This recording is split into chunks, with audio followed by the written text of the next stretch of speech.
Abra sua Bíblia comigo. Josué capítulo 5. Vocês estão se alegrando, hein? Você não estava? Ah, tá bom. É ruim, né? Glória a Deus.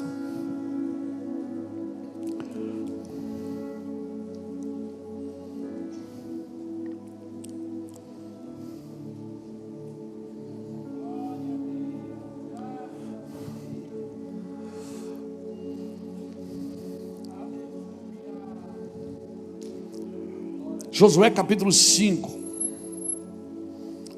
Ontem eu passei um tempo preparando as mensagens para pregar na conferência, mas, cara, está queimando no meu coração, eu não vou guardar para a conferência, não.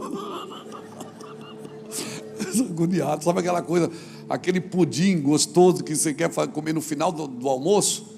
Aí você diz para a mãe, dá só um pedacinho, isso é para depois, é para o café da tarde. Aí você diz, não, mas dá só um pedacinho.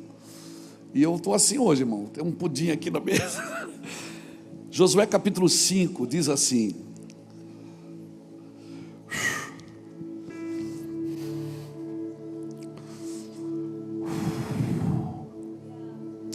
e sucedeu que, ouvindo todos os reis dos amorreus que habitavam deste lado do Jordão, ao ocidente, e todos os reis dos cananeus que estavam ao pé do mar, que o Senhor tinha secado as águas do Jordão diante dos filhos de Israel, até que passamos, desmaiou-se-lhes o coração, e não houve mais neles alento, por causa dos filhos de Israel.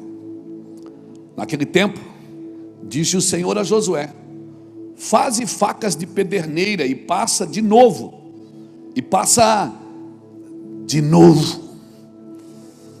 a circuncidar os filhos de Israel.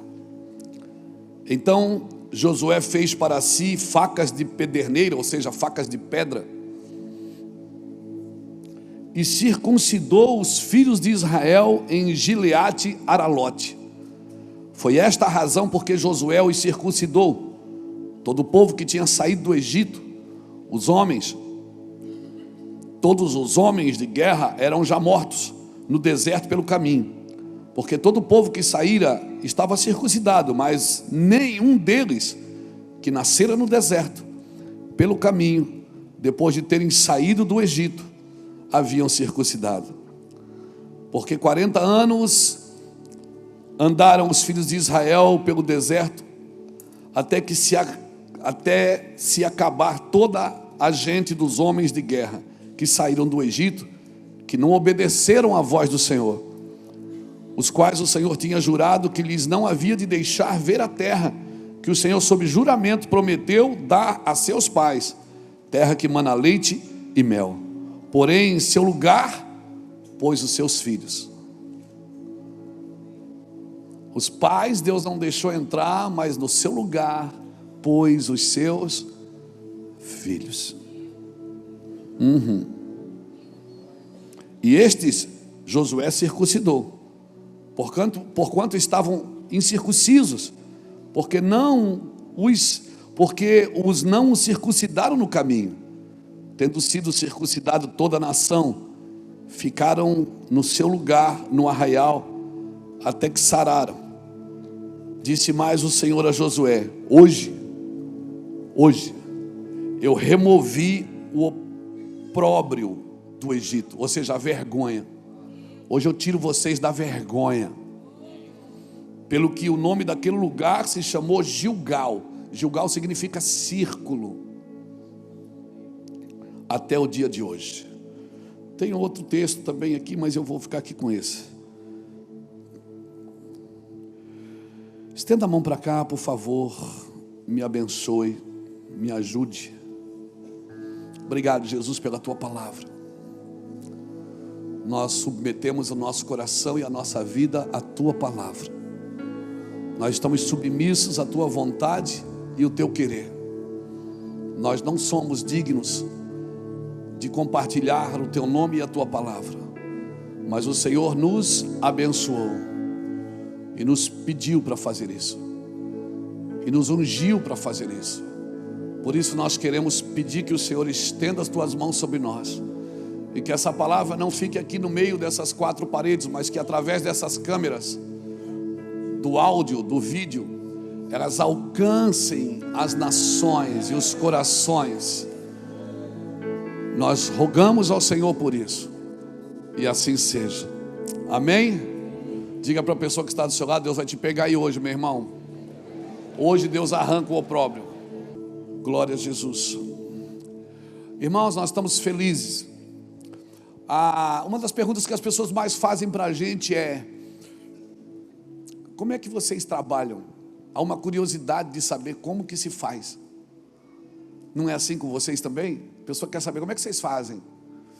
E nós não temos às vezes uma explicação. Ontem eu estava reunido com o Vânios do Mevan Academy, com a equipe ali. A gente começa a falar e começa a chorar, e começa a sonhar.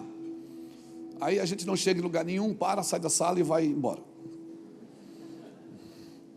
Por quê? Porque, irmão, é muita paixão. E às vezes as pessoas pedem para mim defina para mim a movimentação de vocês. O que é que vocês acreditam? Acreditamos em Jesus, no Pai, no Filho e no Espírito Santo. Nós acreditamos que o Pai é o alvo. O Pai sempre é o alvo. Jesus é o centro. O Espírito é o único condutor. A Bíblia é a base. Nós acreditamos nessas verdades. E eu até gosto muito de uma música que o Vilela fez há um tempo atrás, uma poesia. Ele me mandou: pastor, o que é que você acha? Eu digo: cara, nós somos isso aqui mesmo. Ele disse: eu acho que nós somos, pastor. Aí eu até separei aqui para ler para vocês. Quem somos? Tipo um exército de inadequados, onde a energia é conduzida por fios desencapados. Vai vendo.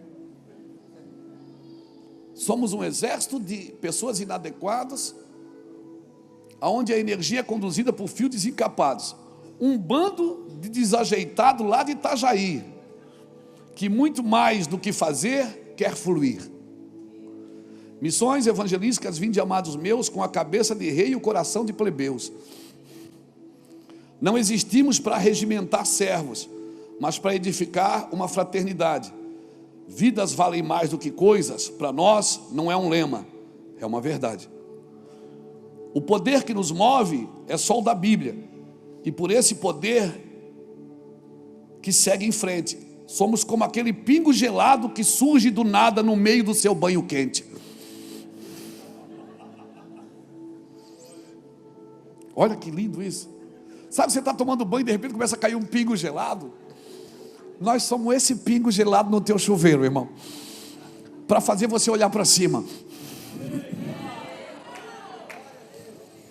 Nós somos esse pingo gelado no seu banho quente, para fazer você olhar para cima e desconfortar, e dizer: cara, tem alguma coisa errada aqui. É nós. Dedão na cara dos papapop, mas com desejo de cuidar, não de condenar. Porque nossa maior vocação nesse mundo caído é amar. Isso somos nós. Irmãos, nessa viagem que a gente fez agora, eu vinha conversando com a Iraci, e aí chegamos em casa, desarruma a mala e tal. E aí teve um dia assim, ali agora, ontem, nós chegamos quinta. Eu estava meio assim, ontem, preparando a mensagem. Cada vez que eu sento com a Bíblia, que eu começo a preparar as coisas para falar, sabe, vem uma angústia tão grande. Eu acho que é o alfinetezinho de Deus, não deixando a gente se exaltar pelas revelações. Sabe aquilo que aconteceu com o apóstolo Paulo? Quem sou eu para me comparar com ele? Mas sabe aquele que Paulo disse: foi me colocado um espinho na carne para que eu não me exaltasse nas revelações? Eu acho que Deus faz isso com a gente, graças. Quando Deus te der uma coisa muito forte assim, que vai trazer uma sentença muito alta, é como se ele furasse você com o alfinetezinho e dissesse: ó, isso aqui eu estou te falando, você vai falar, vai causar um rebuliço, mas não te exalta por causa disso. Essa palavra é minha, não é sua. Sabe, eu estava chorando, angustiado. Ele assim me abraçou por trás, assim na cadeira. O que foi, amor? Não estás feliz? Eu digo: não, amor, estou. Eu só queria ter menos idade e entender tudo que eu entendo hoje. Ela disse: amor, Essa é a angústia de toda a terra. Todo mundo queria ter menos idade e entender mais. Você está entendendo no tempo de Deus. E você não vai morrer velho. Você vai viver uma eternidade. Descansa, fica tranquilo. Todos nós queríamos entender mais, Saulo. Eu comecei com 28 anos, irmãos. As minhas pregações antigas você não dava conta de ouvir, porque o microfone estava dentro da boca.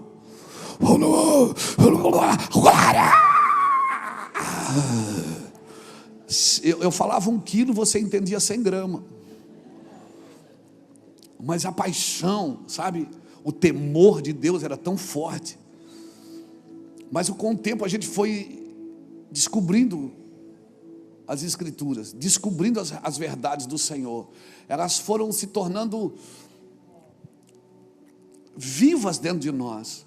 E alguém me disse um dia, você vai perceber que à medida que você vai envelhecendo, você vai ficando mais... Eu ficava com medo, não, eu não posso perder isso. Quer dizer que se eu saber, eu vou ficar menos ungido? Ou eu vou ter menos reações? Ele disse, quando você saber mais, você vai perceber que você vai... Então, foi isso que aconteceu. Eu fui envelhecendo, só que não aconteceu o que me falaram. Falaram que eu ia ficar mais sossegado. E eu não estou sossegado, irmão. Eu não estou sossegado. Eu estou queimando.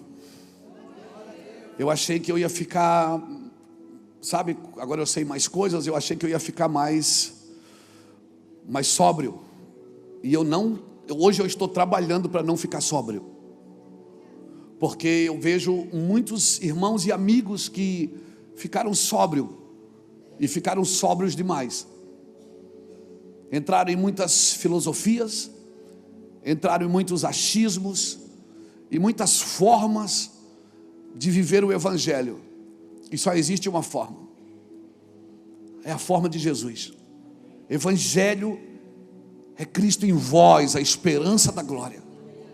Você pode ser inteligente, você pode ser sábio, você pode ser PhD em tudo, e isso é bom e é importante. E não pense que eu estou pregando contra o ensino e contra o estudo, porque sou um cara determinado e gosto de estudar. Mas cara, quando o fogo vem, quando a glória te toma, tudo que você aprendeu que não faz sentido para, sabe, que não vai contribuir para a edificação do corpo, não serve. E aí o que eu penso, as pessoas chegam na igreja e elas levam um período para ser transformadas. E você vai perceber uma coisa, pessoas que já estão na igreja há muito tempo e já passaram pelo período de ser transformadas e não foram, elas acostumaram a viver sem ser.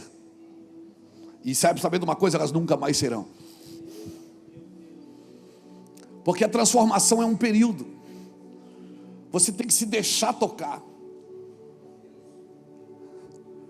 E se você viver esse período, você transpassar esse período de transformação e não for transformado, você acostuma a viver sem ser. Você acostuma a viver sem ser. E a pior coisa que pode acontecer para um crente é ele acostumar a viver sem ser tocado pelo Senhor. Irmãos, e o problema de você andar com Deus é que Deus vai apresentando diariamente você para você mesmo. E uma pessoa, irmãos, que anda com Deus, ela para de ver defeito em todo mundo, ver defeito no outro, transferir a responsabilidade e a culpa. Ela começa a ver só problema. Quando Jesus estava na mesa com seus discípulos, Jesus olhou para os discípulos e disse, um de vocês vai me trair. Ninguém disse, é ele, é ele. Todo mundo perguntou, por acaso sou eu, Senhor?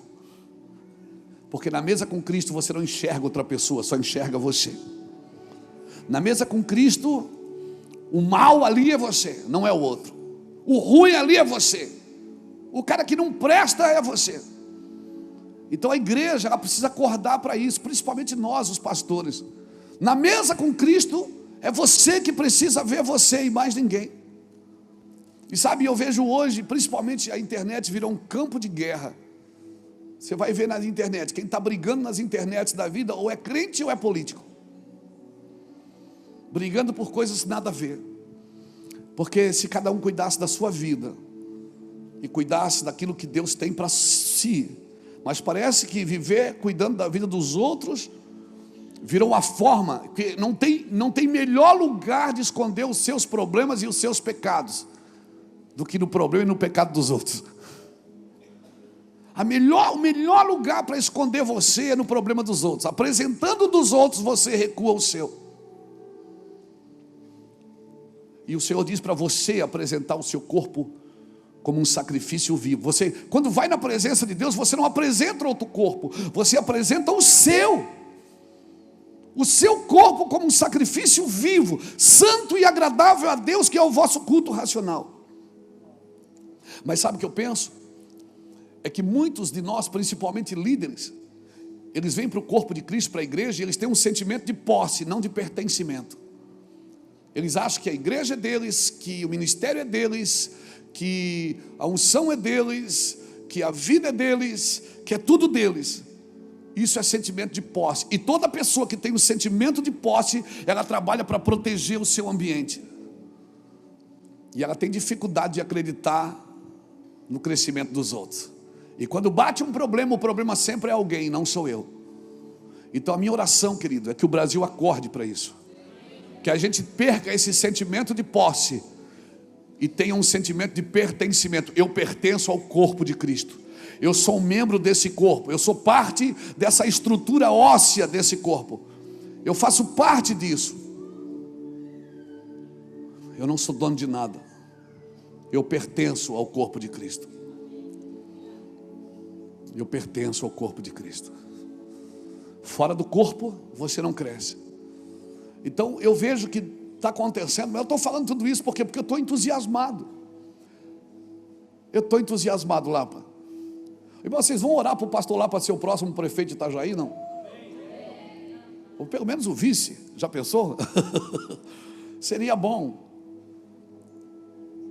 Por quê? Porque nós queremos servir a nossa cidade. Nós já servimos sem título, sem nada. E nós vamos continuar servindo. Então tenha um sentimento de pertencimento. Eu pertenço a algo que não começou em mim e não vai terminar em mim. Começou na eternidade, não começou na cruz, não começou na cruz, começou em Abraão. Em ti Deus falou para ele: serão benditas todas as famílias da terra. Foi para Abraão que Deus mostrou a cidade que descia do céu. Foi para Abraão que Deus pediu para sacrificar seu filho, o mesmo Deus que sacrificaria o seu. Deus estava pré-anunciando em Abraão o que ele faria com o seu filho Jesus. Foi através de Abraão que o Senhor... Então não começou na cruz, começou em Abraão, começou em Gênesis. E nós precisamos ter esse sentimento de pertencimento, irmãos, não de posse. Você vai ficar doente se você achar, se você tiver que trabalhar para proteger e para controlar. Tem pessoas que você não vai poder ajudá-las, você tem que deixar elas errarem. Por quê? Porque elas precisam ter as suas experiências ruins. Às vezes nem seu filho você vai conseguir ajudar, nem sua filha. Por quê? Porque eles precisam ter a sua experiência com Deus. Deus não tem neto. E a pedagogia de Deus é no meio do sofrimento, no meio da dor, no meio da dificuldade. É que nasce, é das trevas que nasce a luz. Então eu estou tão entusiasmado com isso, irmãos. E quando eu leio esse texto de Josué, né, esse texto de Josué para mim é fantástico. Por quê, pastor? Porque eles estão 40 e tantos anos no deserto. A primeira geração morreu toda. Quando eles param diante do Jordão, Deus abre o Jordão para eles. As nações que estão ali perto, os povos, as etnias que estão ali perto, eles ouvem isso, que Deus fez o povo passar em lugar seco. Esse povo que estava na terra já ficou pensando: meu Deus, eles ficaram com medo, o seu coração estremeceu. Está aqui na Bíblia, né? Os reis dos cananeus que estavam aos pés do mar, que o Senhor tinha secado as águas do Jordão de diante dos filhos de Israel, até que passamos, desmaiou-se-lhes o coração, e não houve mais alento neles. Eles sabiam o quê? Esse povo, quando chegar aqui, acabou. Eu gosto muito de uma frase que o bispo Samuel falava: nós vamos lamber a terra. Não era assim, Saulo? Nós vamos lamber a terra. O bispo Samuel Francelino falava sempre isso. Nós vamos lamber a terra, nós vamos lamber a terra. Porque foi o que esse povo fez. Ele ia passando e ia lambendo tudo. Lambendo a terra. Ou seja, a cidade, a terra que eles iam tomar, o povo já tinha medo deles. Eles já chegaram ali, sabe? Já chegaram ali por cima, porque o povo que estava ali já estavam com medo deles, sabendo que Deus estava com eles. E Deus falou: vocês vão tomar e isso é de vocês.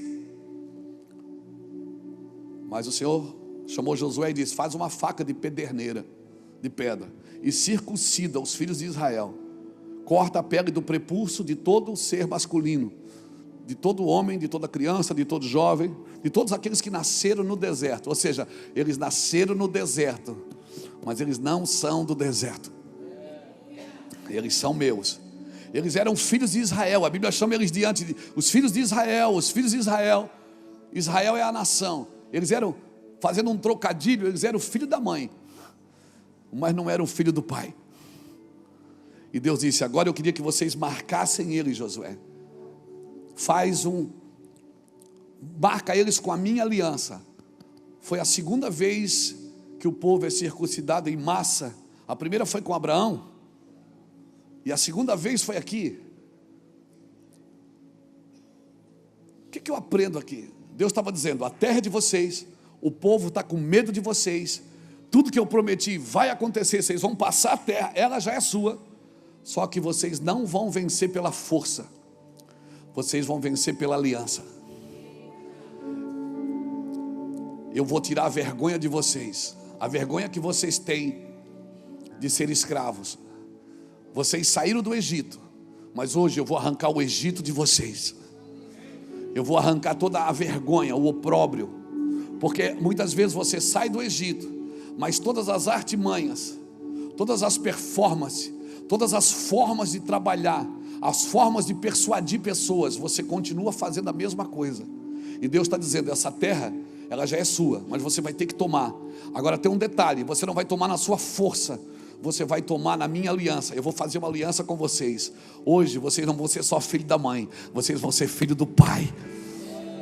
O que é que eu aprendo aqui?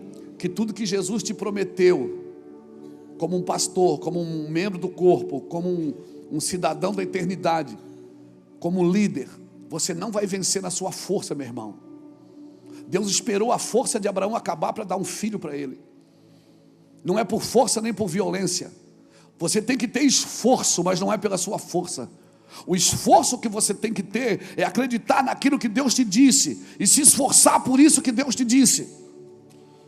Você tem que se esforçar, porque Deus dá reforço onde tem esforço, mas não é pela sua força. Maldito o homem que faz a sua carne e o seu braço forte, mas bendito é o homem que espera no Senhor, que tem o seu prazer na lei do Senhor, e nela medita de dia e de noite. O que é meditar na lei? É acreditar no que Deus disse sobre você, no que Deus disse para você, no que Deus falou contigo. É acreditar, você não pode mudar isso. E o problema é que quando demora demais para acontecer as coisas, nós vamos dando jeitinho no caminho. Nós vamos dando jeitinho no caminho. A gente quer que aconteça do nosso jeito, e a gente força a barra, a gente arromba as portas que não foram abertas, a gente quebra os princípios e acha que isso vai abençoar a obra de Deus, e não vai, irmãos. Só vai entristecer você e frustrar você no futuro, porque você e eu precisamos esperar na aliança. Então, se eu fosse colocar um tema nessa mensagem, eu colocaria assim: o poder da aliança com Deus. Já tudo seu, o que Deus prometeu já é seu, agora vai se materializar. Vai se materializar. Deus já disse no Espírito. O que vai acontecer na terra, Deus já falou no Espírito. Amém? O que vai acontecer na terra já foi dito e já está feito no Espírito. Está pronto, está consumado. Aleluia, não tem plano B, já acabou. Agora, para se materializar, eu e você precisamos acreditar nisso.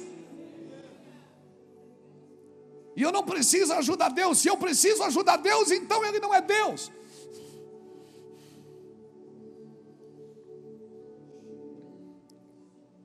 Então Ele não é Deus. Deus não é o meu Deus, Ele é o Deus de toda a terra. Toda a terra tem um plano e tem um propósito nisso. Diga plano. Propósito. Irmão, qual é o propósito de Deus? O propósito de Deus é o alvo final. É quando você atravessa a linha de chegada. Esse vai ser o propósito. Quando você chegar na eternidade, Deus disser: filho amado, está consumado, entra para o gozo eterno. Isso é o plano de Deus, é o propósito de Deus. Mas para viver o propósito tem um plano, e o plano é diário. Deus pode mudar o plano no caminho, não pode? Mas o propósito não muda. Deus pode mudar o plano. Eu vou repetir: Deus pode mudar o plano, o propósito não. Paulo e Silas estão indo todo dia à casa de oração, Atos 16:16. Um dia Deus muda o plano, leva eles para a cadeia. Todo dia Paulo e Silas estão indo a caminho de oração, todos os dias. Vai uma mulher atrás, dizendo: que homem abençoado, que homem glorioso, que unção. E Paulo para e repreende a mulher, porque ela está elogiando. É interessante os apóstolos, eles repreendem quem elogia e celebra quem critica. Interessante os apóstolos. Eu queria ser assim, ainda não consigo não. O plano muda, o propósito não. Paulo e Silas estão indo a caminho de oração todo dia, Atos 16:16. Naquele dia, por causa dessa mulher, eles foram açoitados e foram colocados no cárcere interior. Mas à meia-noite, eles começaram a cantar. Aquilo que eles iam fazer, eles fizeram na cadeia. E porque fizeram na cadeia, Deus veio e arrombou as portas, derrubou as correntes, arrancou tudo. Deus arrancou tudo. Por quê? Eles não iam para o templo, eles estavam presos. Mudou o cenário, mudou o plano, mas o propósito não mudou. Eles ainda adoravam a Deus naquele lugar. O problema é nosso, quando muda, às vezes o plano no caminho, a gente não sabe se comportar no novo plano de Deus, porque a gente acha que o propósito só funciona do jeito que a gente já conhece. Não, Deus vai mudar as coisas, irmãos. Deus vai mudar você no caminho. Amém? Paulo e Silas iam a caminho de oração, foram parar na cadeia. Paulo olhar para Silas e disse: Silas, vamos cantar, vamos adorar. Nós não íamos adorar, vamos adorar aqui mesmo. Ou seja, muda o cenário, mas não muda o propósito. Quando mudar o cenário, não mude o propósito, porque mudou o cenário. Mudou o governo do Brasil, você não pode mudar o propósito. Mudou a forma de fazer, você não pode mudar o propósito. Hoje não é a televisão e rádio, é a internet, mas não mude o propósito. Hoje é telão de LED, não é data show, mas não mude o propósito. Aleluia, mudou as nossas roupas, mudou a forma de fazer, mas o propósito é o mesmo. O problema é isso, que no momento de transição, muitas pessoas, por não entender, acabam transicionando tudo, e nem tudo transiciona. O que transiciona é o modelo, não o fundamento. O fundamento é o mesmo. Há um só fundamento. Ninguém pode pôr outro fundamento, a não ser aquele que já tem, que é Cristo. E cada um veja como constrói sobre esse fundamento. O fundamento da igreja é Cristo. Amém? E aí a gente bate no peito e diz: todas as coisas, Romanos 8:28, todas as coisas concorrem para o bem daqueles que amam a Deus e andam segundo o seu propósito.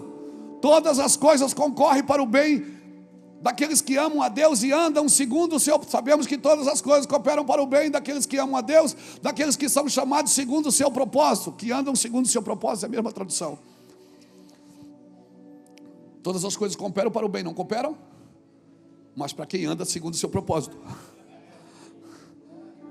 Porque quem não anda, não adianta distorcer para contribuir, não vai dar certo. Todas as coisas, você não adianta querer viver a sua vida e querer distorcer e encaixar as escrituras naquilo que você está vivendo. Ela não encaixa. Concorre para o meu bem, mas se eu for chamado, o que Deus tem para mim já está criado. Está concorrendo para o bem? Não. Estou perdido? Talvez. O que é que eu faço? Eu não faço uma coisa nova. Você está me entendendo? Por isso que muitas coisas da nossa vida vão ficando inacabadas. Você começa e não termina, começa e não termina, começa e não termina, começa e não termina, começa e não termina. Por quê? Porque você não dá conta de esperar o propósito. Aí você muda o plano.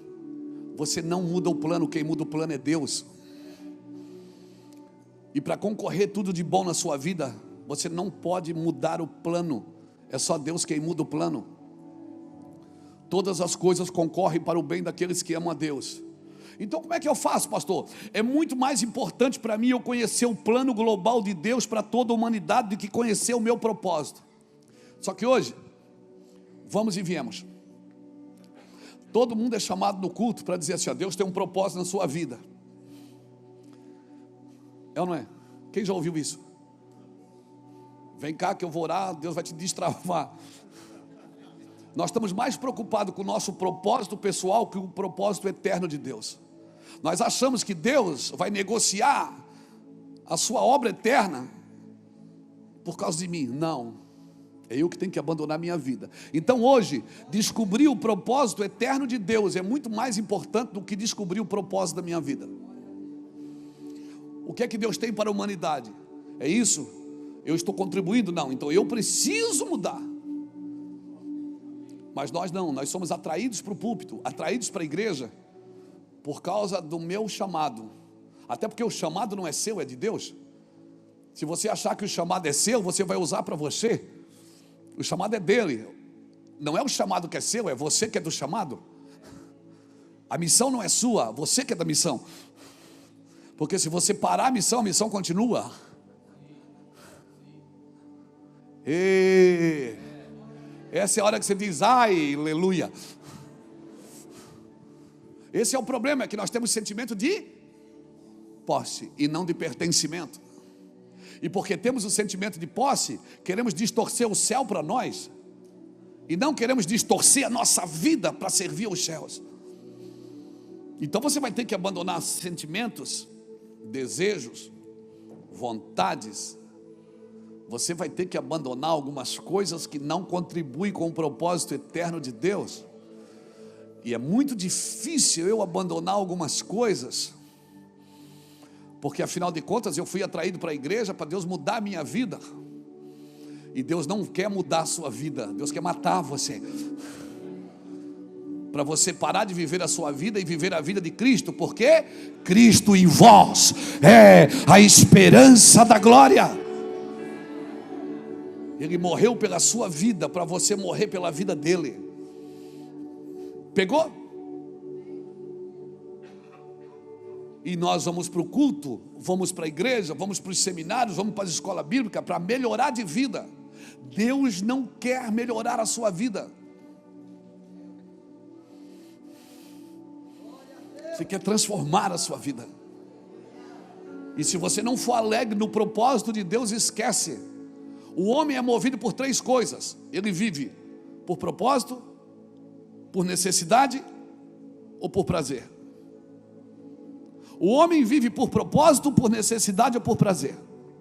Tem gente que vive a sua vida só pelo prazer. Tem gente que vive a sua vida só por necessidade.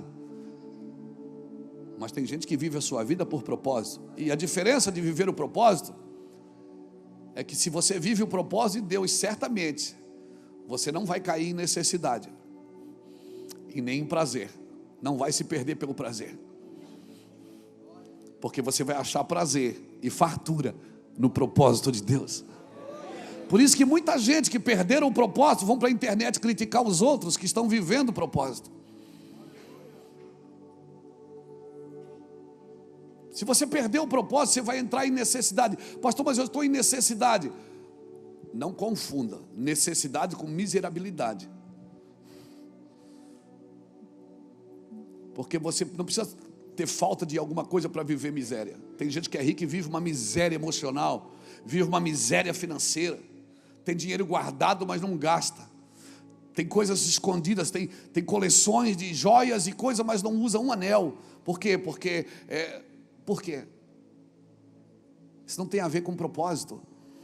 Você está me entendendo? Aquela coisa, sabe aquela louça que era da sua mãe, de cristal, que você nunca usa, nunca botou num domingo para enfeitar a mesa. Aí cada vez que vai limpar, quebra uma taça.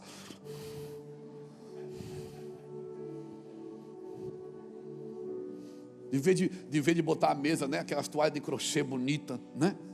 De botar a mesa, de botar aquelas taças lindas, aqueles pratos decorados à mão. Não, era da minha mãe, pelo amor de Deus. Aí cada vez que limpa, quebra um.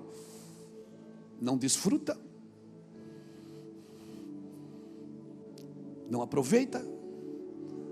Por quê? Porque não, é para guardar.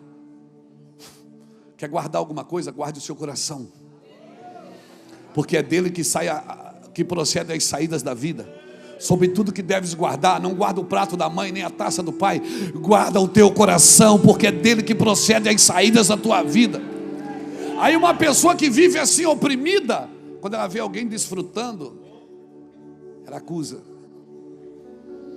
Uma pessoa que vive oprimida e quer saber macho velho, como diz o cearense, né, Beto? Quer saber macho velho? Tu não precisa ir para a Itália para desfrutar. Tu pode sair para comer um cachorro quente aqui na Stefano José Vanoli.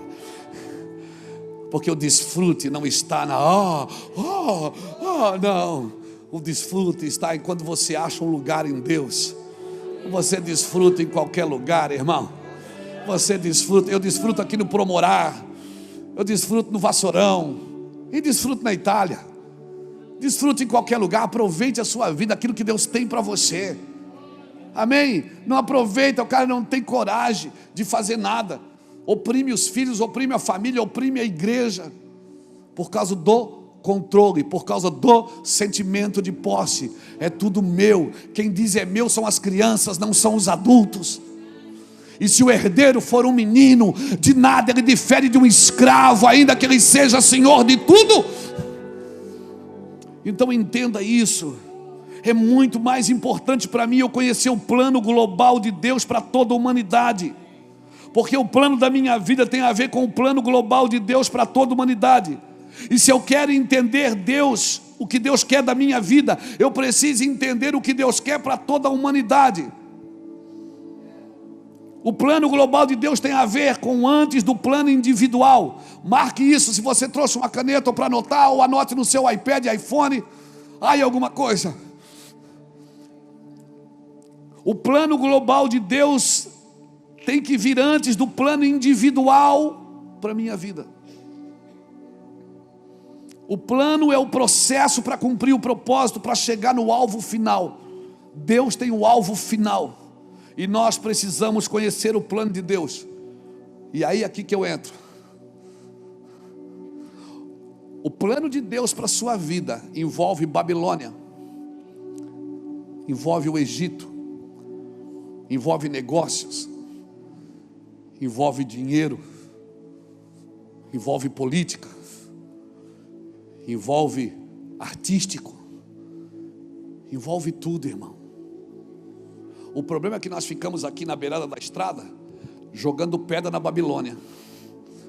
E a gente esquece que a gente pode acertar a cabeça do irmão Daniel que está lá. O irmão Daniel está lá na Babilônia. E não foi o diabo que levou ele. Foi Deus. Cuidado quando você fica jogando pedra. O mundo do diabo. O diabo. Cuidado para você não ficar jogando pedra no Egito, para não acertar a cabeça do Zé. Porque quem levou o irmão José para o Egito não foi o diabo. Foi Deus. Porque isso fazia parte de um propósito, e Deus esquematizou um plano. Meu irmão, quando eu e você entendemos isso,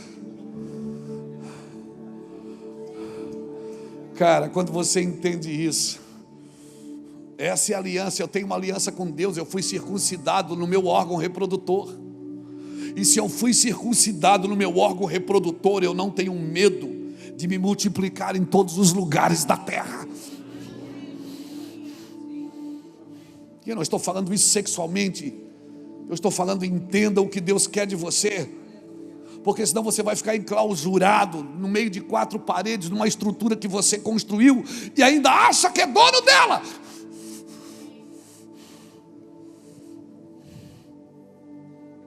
E você vai trabalhar só para isso. O Senhor hoje diz: hoje eu tiro a vergonha. Eu vou circuncidar você. Hoje você perde a mentalidade de escravo, de ter que trabalhar para comer, de ter que amassar barro para comer. E hoje eu vou te dar uma mentalidade de filho. Tudo isso que você está vendo é seu. Entra e percorre a terra no seu comprimento e na sua largura, e toma posse daquilo que é seu.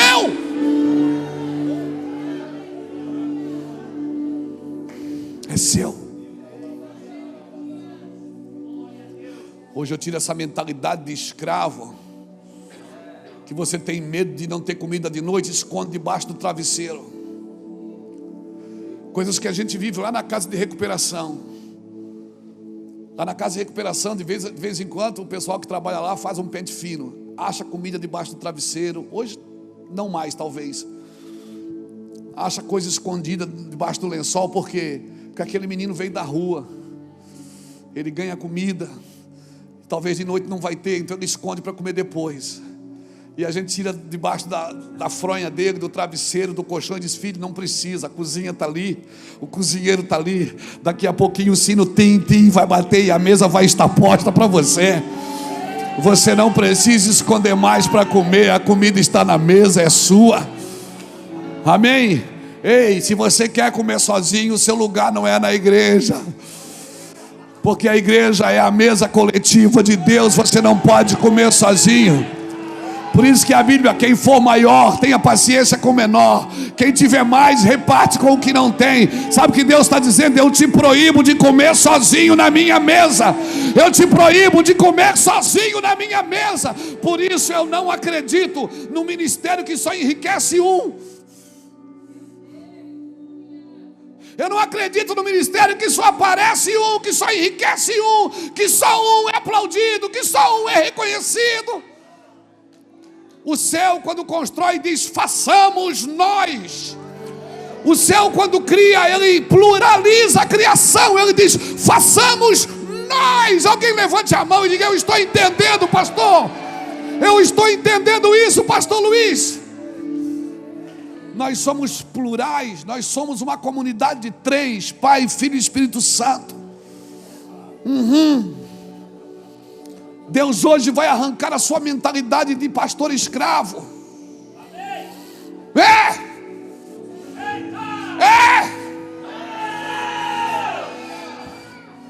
Você vai ter a mentalidade de filho. E para ser filho, você só precisa ter nascido de novo. Por isso que quando Deus tira o povo do Egito, meu Deus, isso é muito forte. Eu vou até sentar. A primeira coisa que ele muda é o cardápio. O povo trabalhava para comer. Ele diz: agora quando vocês acordarem de manhã, a comida já vai estar lá. Eu vou derramar maná sobre vocês, para você aprender, Luiz, que no meu ambiente sou eu quem faço primeiro. Você não trabalha para comer, você come para ir trabalhar.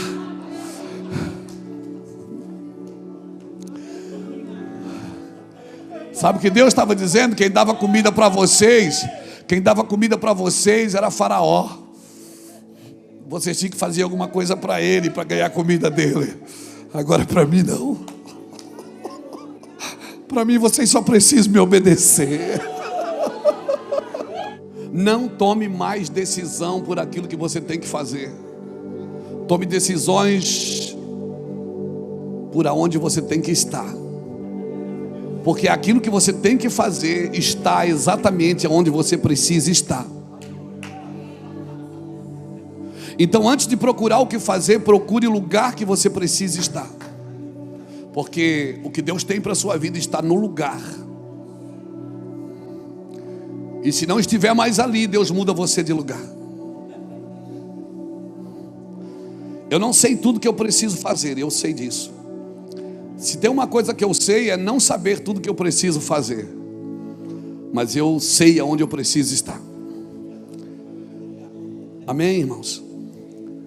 E a segunda coisa que eu diria para você ainda, debaixo dessa palavra, é: às vezes você está chamando algumas coisas de bênção que para Deus não é bênção. Não são bênção. Nós precisamos perguntar para Deus o que é bênção para Deus. Porque Deus, o que é que Deus abençoa? Deus abençoa tudo que Ele cria para viver no lugar que Ele colocou. Qual é a bênção de um pássaro? É voar.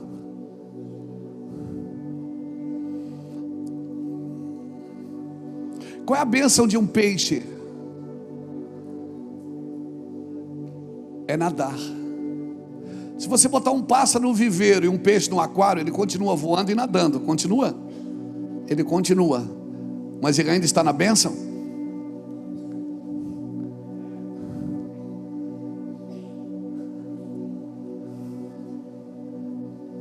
Não.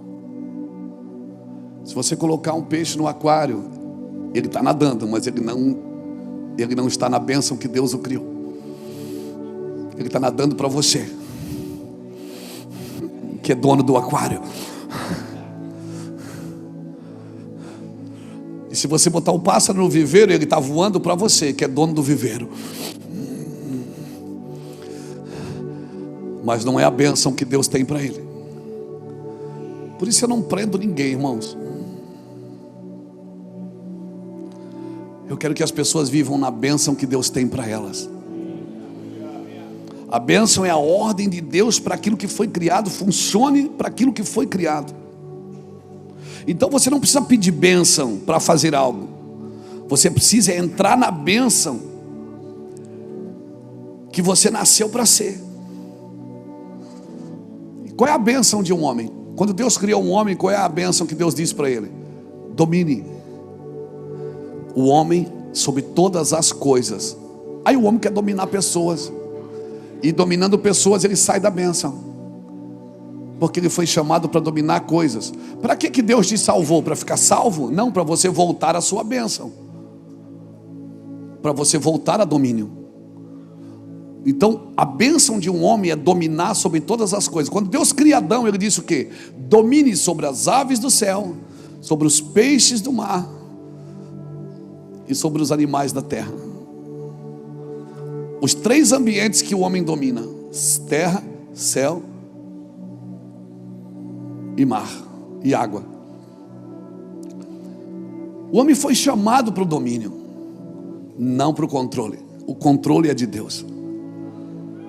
Então se o homem ele é salvo por Jesus, para quê? Para voltar ao princípio de Deus. O homem é salvo por Jesus para voltar, para viver aquilo que Adão perdeu. Por isso que o homem que vencer, uau! Como que nós vencemos, Fernando?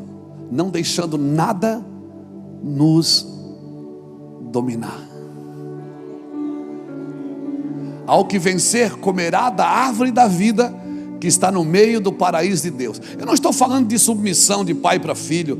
Eu não estou falando de submissão ao patrão e o empregado. Eu não estou falando de submissão à ovelha e o pastor. Não, isso são coisas naturais da vida e do evangelho.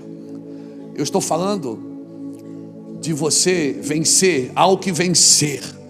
Vencer não tem nada entre você e Deus. Não tem nada entre você e Deus. Há o que vencer, dali-ei que se alimente da árvore da vida que está no meio do paraíso de Deus. Aquilo que Adão não pôde comer mais, da árvore da vida, porque ele comia da árvore da vida, mas ele inventou de comer da árvore do conhecimento do bem e do mal. Na realidade Adão não queria o mal, ele queria o bem que está no mal. Quando Adão vai comer da árvore do bem e do mal, porque a árvore da vida ele comia, ele não podia comer da árvore do conhecimento. Esse é o problema, é quando a gente quer comer e quer conhecer mais do que a Deus. E por isso que a gente se acha no direito de julgar pessoas, de condenar pessoas, de enfiar o dedo na cara das pessoas, porque a gente se acha no direito. Quer saber? É porque paramos de comer da árvore da vida. Volte a comer da árvore da vida, que você vai querer deixar todo o conhecimento com Deus. E cada vez que você precisar de alguma coisa, Deus te dará. Quando você precisar de uma verdade para ajudar alguém, para servir a mesa, Deus vai te dar essa verdade. Você não precisa pedir bênção para fazer algo. Você precisa entrar na bênção que você nasceu para ser. Bênção significa que foi colocado no lugar que deveria existir. Para chegar ao propósito, eu preciso passar pelo plano. Bota isso na sua cabeça. Nós queremos um plano sem aflição. E Jesus deixou bem claro: no mundo tereis Ele está dizendo o seguinte: o meu plano tem aflição, o meu plano tem angústia, o meu plano tem perda, o meu plano tem renúncia. E parece que isso não faz mais parte de Deus. Nós tiramos isso do processo. Não viva, cutuca alguém e diga: não viva um evangelho sem aflição.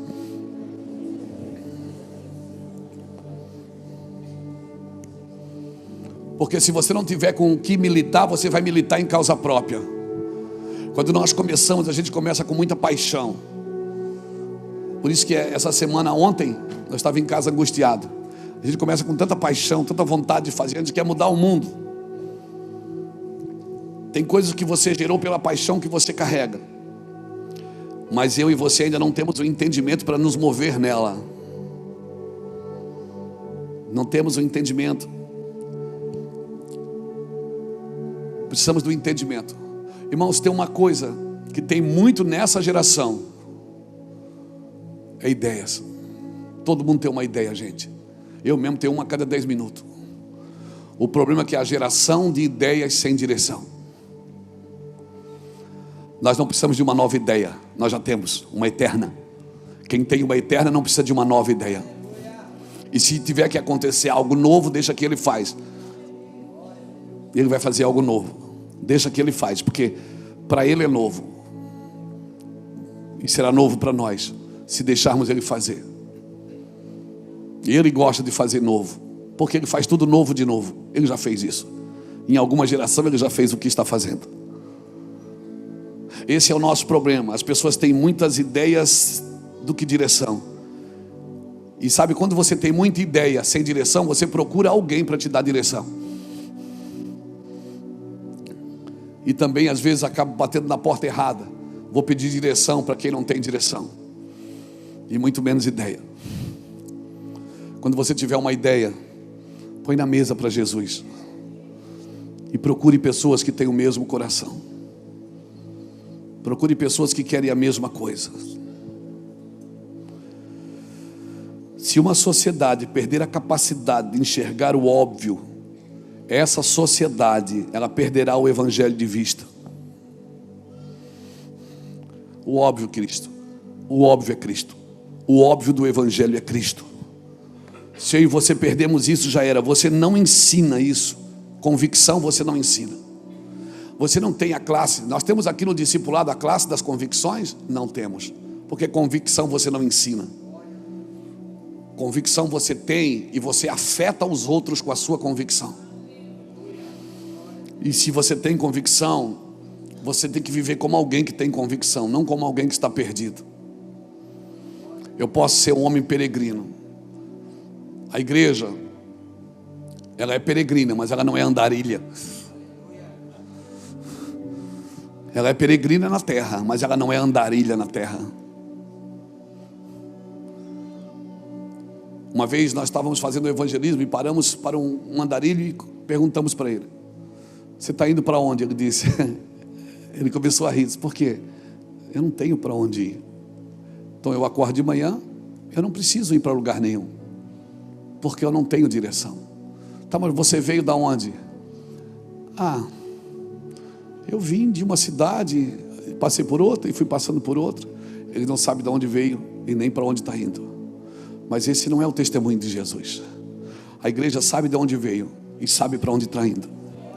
E se uma igreja que sabe de onde veio e sabe para onde está indo, ela não precisa de mais nada para lhe dar direção. Ela já sabe para onde está indo. Ela tem que ter essas convicções na sua vida. Então separe sua função da sua identidade. Você não é porque faz. Você faz porque você é.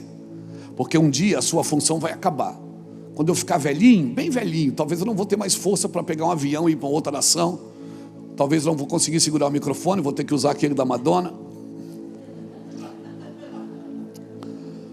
Mas as minhas convicções, elas precisam estar atentas e alertas e vivas dentro de mim. Separe então a sua função da sua identidade, porque um dia você pode perder a função. O que você não pode perder é a sua identidade. Deus pode mudar o plano, pode mudar a sua função. O que você faz é que deve estar firmado no que você é. Você é para fazer, você não faz porque é. Ou melhor, você é para fazer, mas não é porque faz. Você não é porque você faz. Você é para fazer aquilo que Deus te chamou. Por quê? Porque Deus pode mudar você. O Deus que você serve, Ele tirou Nabucodonosor do trono e colocou no pasto. E tirou Davi do pasto e colocou no trono. Deus é um Deus que muda os planos, não o propósito. Eu sei os planos que eu tenho para vós. Planos de paz e não de mal, para vos dar uma esperança e um futuro. Então orareis e me achareis, quando me buscares de todo o vosso coração. Sabe o que é buscar de todo o coração? É dizer assim: eu me desarmo e eu quero viver o que o Senhor tem. O que é que o Senhor tem? Me diga que eu abandono todo o resto. Isso é viver de todo o coração. Os planos do Senhor não podem ser frustrados. Eu vou vivê-los na íntegra. E aí o problema é que quem está fora dos planos e dos projetos, e vê alguém às vezes dentro do plano, ele fica criticando e batendo, porque é a única coisa que lhe resta. É a única coisa que lhe resta. Não faça isso, querido. Por favor, não faça isso.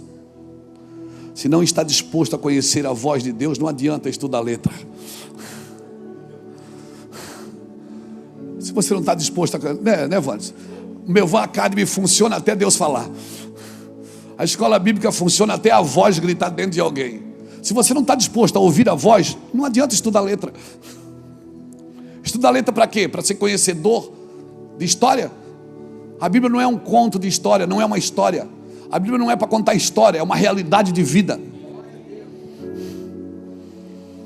A Bíblia não é um livro de história, é um livro de realidades. E por isso, você não pode só ensinar a Bíblia.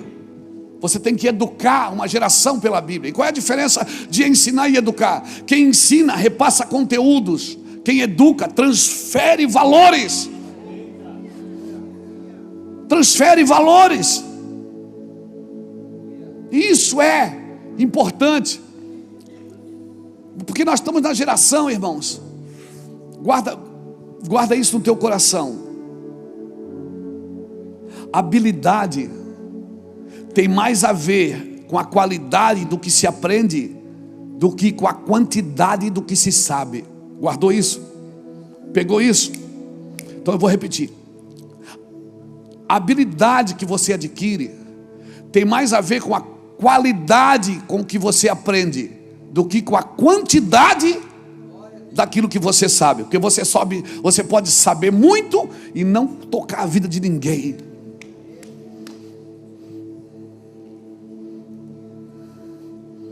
Você pode saber demais, e é importante saber. Meu povo é destruído por falta de conhecimento. Como é importante saber, mas saber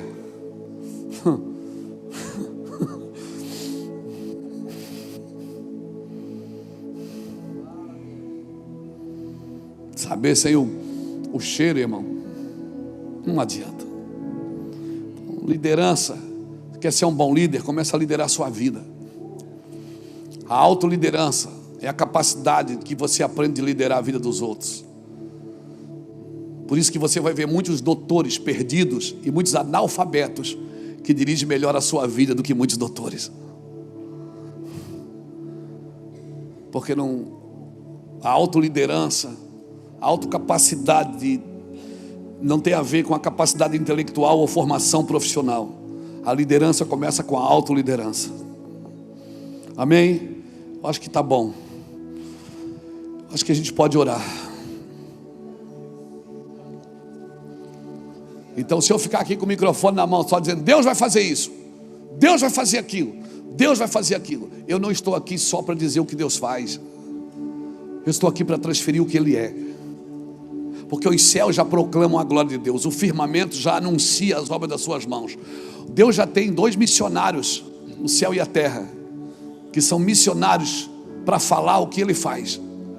O céu e a terra já mostra tudo que Deus faz. O homem não está aqui para anunciar o que Deus faz. Ele está aqui para anunciar quem Deus é. Deus é amor.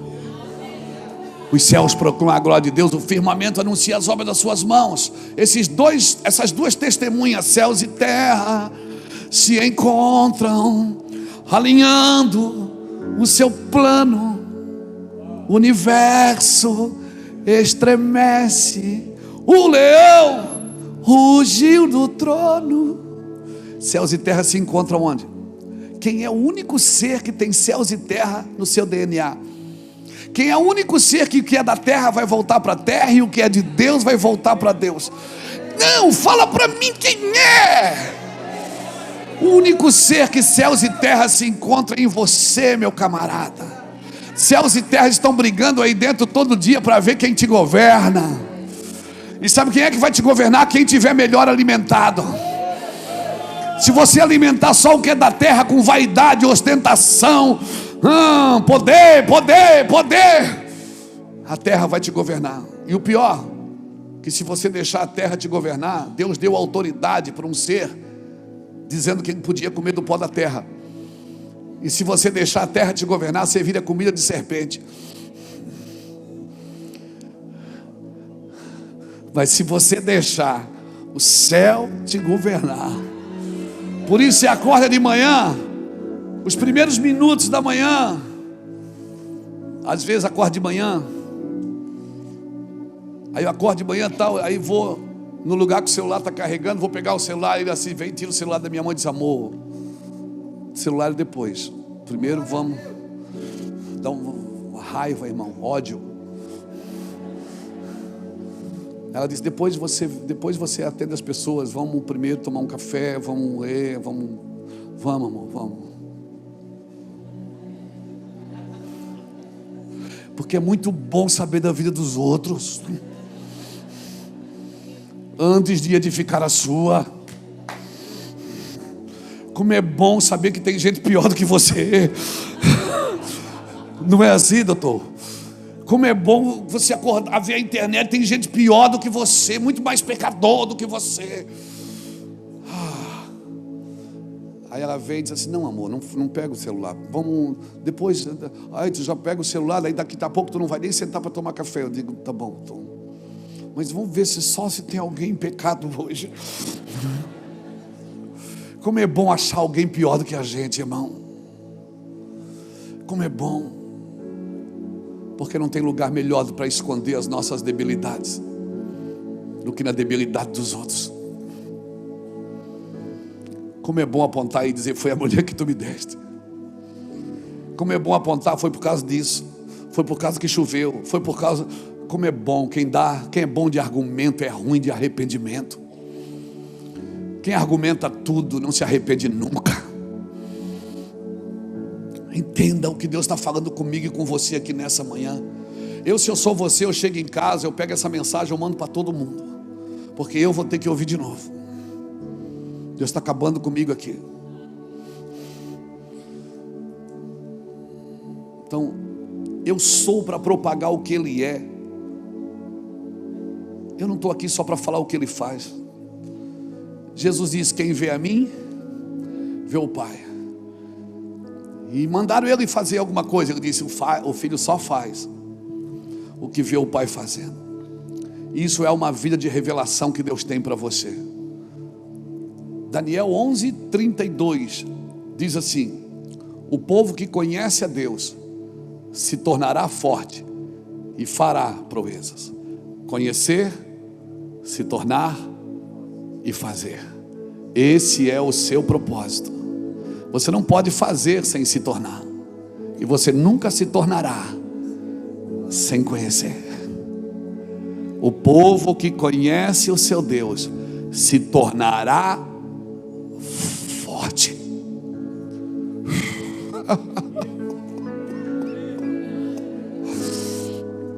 E fará proezas. Você precisa de uma nova revelação para o seu ministério. Você precisa conhecer o Deus que te chamou. Conhecer, se tornar. Mas eu já curo enfermo, pastor. Eu já expulso demônios. Mas um dia você pode ouvir: eu não te conheço. Trabalhar para Deus não te aprova. O que te aprova é conhecê-lo. O que te aprova é aquilo que aconteceu com Jó. Ele chegar para o diabo. Deus fez um culto, o diabo apareceu. E ele disse: tens visto o meu servo Jó? Não tem homem na terra como ele. Cara, uma coisa é você preparar um culto para falar de Deus. Outra coisa é Deus preparar um culto para falar de você. Você viu meu servo Jó, já Deus? Não há homem na terra como ele. Também o Senhor dá tudo para ele, tira tudo. Só não toca na vida dele. Pode ver que ele perdeu os filhos, perdeu os bens, perdeu as terras, perdeu tudo, só não perdeu a esposa. Por que Deus não deixou o diabo tocar na esposa? Porque Deus disse: não toca na vida dele. E os dois são uma. Pegou. Então quando a sua esposa ficar doente, você pode dizer: eu sou carne com ela, ela é carne comigo. Põe a mão. Você tem essa. Ninguém tem mais legalidade de orar pelo seu cônjuge do que você. Vocês são uma pessoa só. Pegou isso no seu espírito?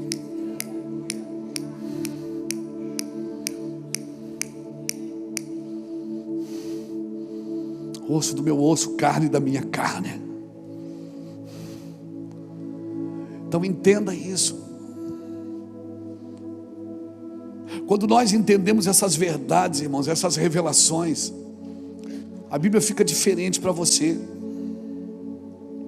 Conhecer a Deus não determina só a sua identidade, mas determina a sua identidade e as suas realizações.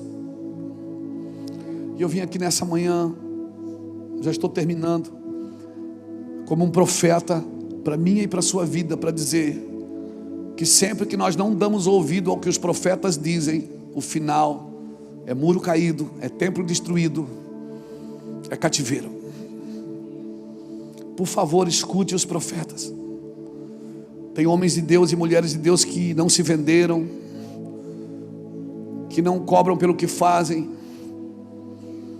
Por favor, acredito que nós temos alguns anos ainda para construir algo que não dará resultado agora, Jackson. Nós estamos construindo algo que não dará resultado agora. Muitas pessoas vão ficar olhando para você: mas não dá resultado. Não se assuste, você não foi chamado para dar resultado agora. Nós não fomos chamados para dar resultado agora. Nós fomos chamados para dar continuidade. Talvez você está fazendo uma coisa, a vida está passando, os dias estão passando, você está dizendo: cara, chega em lugar nenhum. Estamos construindo juntos em blocos separados. Agora, quando você constrói, quando você está gerando algo, quando uma mulher está grávida, que ela vai na maternidade ganhar um filho, tem duas formas de ela ganhar o filho. Ela pode ganhar em parto normal, ou ela pode ganhar em cesariana. O problema é que parto normal ela vai ter dor agora, mas 3 dias depois ela sai com a criança no colo, andando com as suas pernas.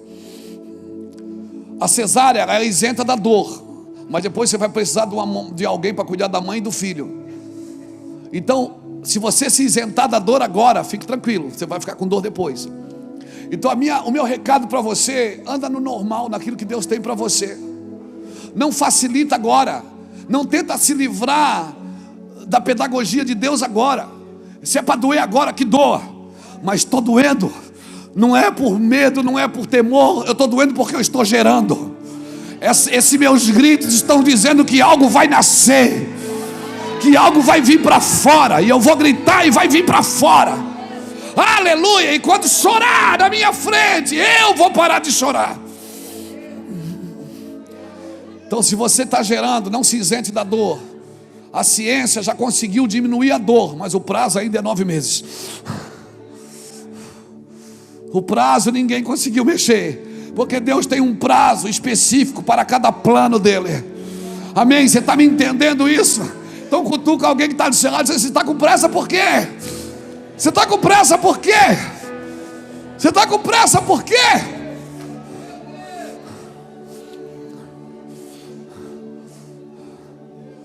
Vou circuncidar você, vou tirar a vergonha. Vou tirar a vergonha. Você vai ser filho. Ah, mas se eu sou filho, eu quero a minha herança. Não se dá herança para criança. Tem que crescer. Deus só está esperando você crescer. Crescer na graça e no... Deus só está esperando você crescer para você assumir o que é teu. Deus está dizendo o seguinte: a terra está ali, já está todo mundo com medo de você, o diabo já está tremendo, é tudo seu, mas cresça. Deixa eu circuncidar você, para você não achar que foi mérito seu isso. Foi eu que fiz, Luiz. Foi eu que fiz, Luiz. Não é seu. Foi eu que morri. A igreja é minha. Eu sou o cabeça. Amém? Aleluia. Oh meu Deus, como é bom estar aqui. Oh meu Deus, como é bom estar aqui. Eu quero acabar, mas me dá 10 minutinhos. Eu termino em 10 minutos. Não dá tempo, o almoço está pronto. Pastor, mas eu estou com a igreja. Nós vamos ter agora uma multidão. Vai passar 80 mil pessoas lá no centro de eventos em 5 dias. Para mais. Mas quer saber? Deus não tem planos com a multidão. Deus tem planos com os discípulos. Por isso que ele falava com a multidão de um jeito, depois chegava em casa, os discípulos perguntavam: mas por que o senhor falou assim? Ele dizia: com eles eu falo assim, com vocês não. Deus não tem plano com a multidão. Ele tem plano com os discípulos. E qual é o recado para os discípulos? Sirva a multidão.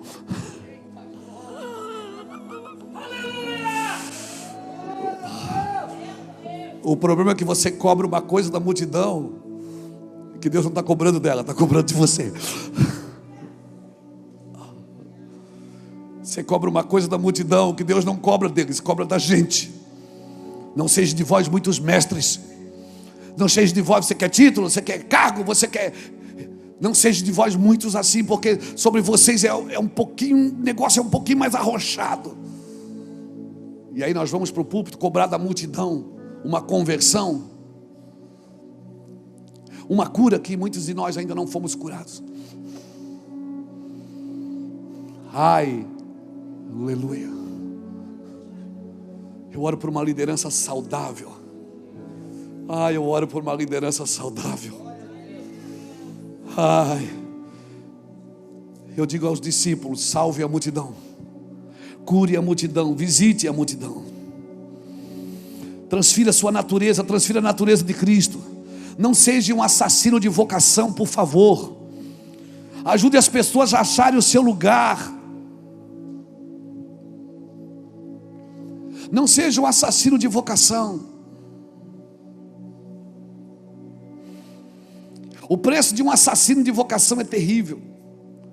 O preço que vai pagar um matador de sonho é terrível. Se as pessoas sonharem, deixa elas sonharem, sorria com elas. Quando os discípulos vieram para Jesus, disseram: nós vimos o diabo, nós vimos, Senhor, nós orávamos, as pessoas eram curadas. Nós orávamos, as pessoas eram salvas. Jesus entrou com eles na festa. Jesus disse: eu vi quando Satanás caiu do céu como um raio. Mas Jesus disse: não se alegrem por isso. Não se alegrem porque vocês têm poder. Se alegrem porque os vossos nomes estão arrolados no céu. Você está envolvido comigo, com a eternidade. Não se alegre porque eu te uso.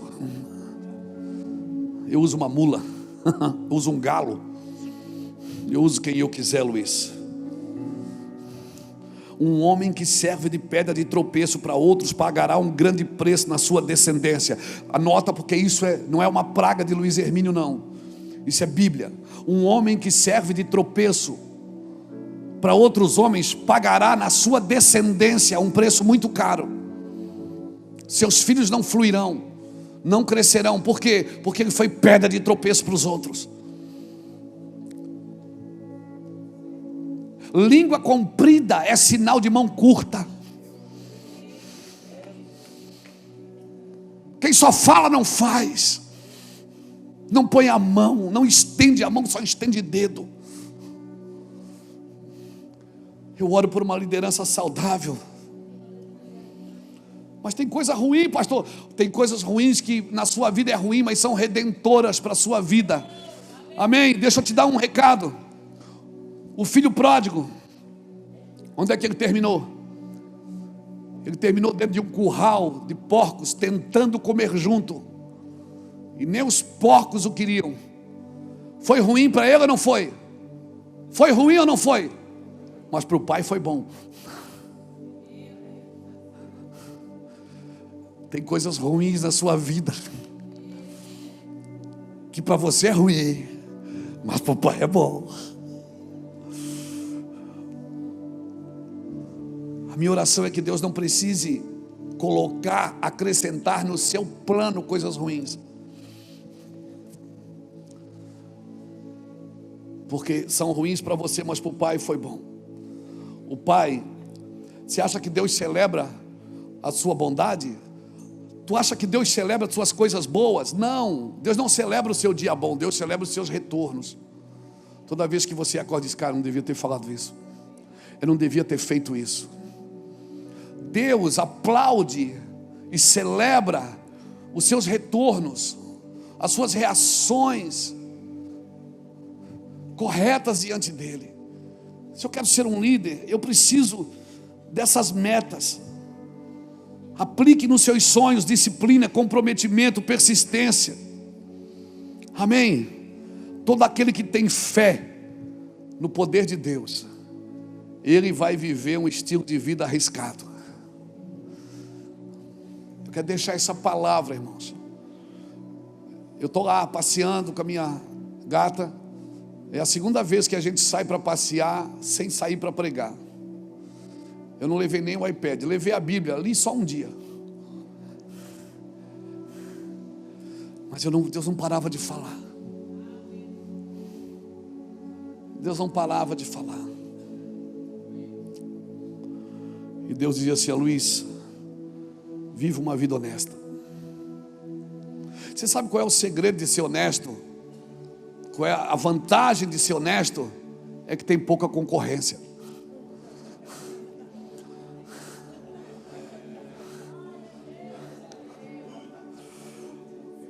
Esse papo que você tem que levar vantagem em tudo, que o mundo é dos espertos, o mundo é dos ungidos. Quem vai governar o mundo na eternidade foram os ungidos, não foram os espertos. Os espertos trabalham para enganar pessoas. Seja honesto, mesmo que isso te custe dinheiro. Seja honesto, mesmo que isso te custe tempo. Seja honesto, mesmo que isso te custe lágrimas. Sabe qual é a vantagem de ser honesto? É que tem pouca concorrência. Seja honesto, seja leal, seja fiel com o teu Deus e você será fiel com pessoas.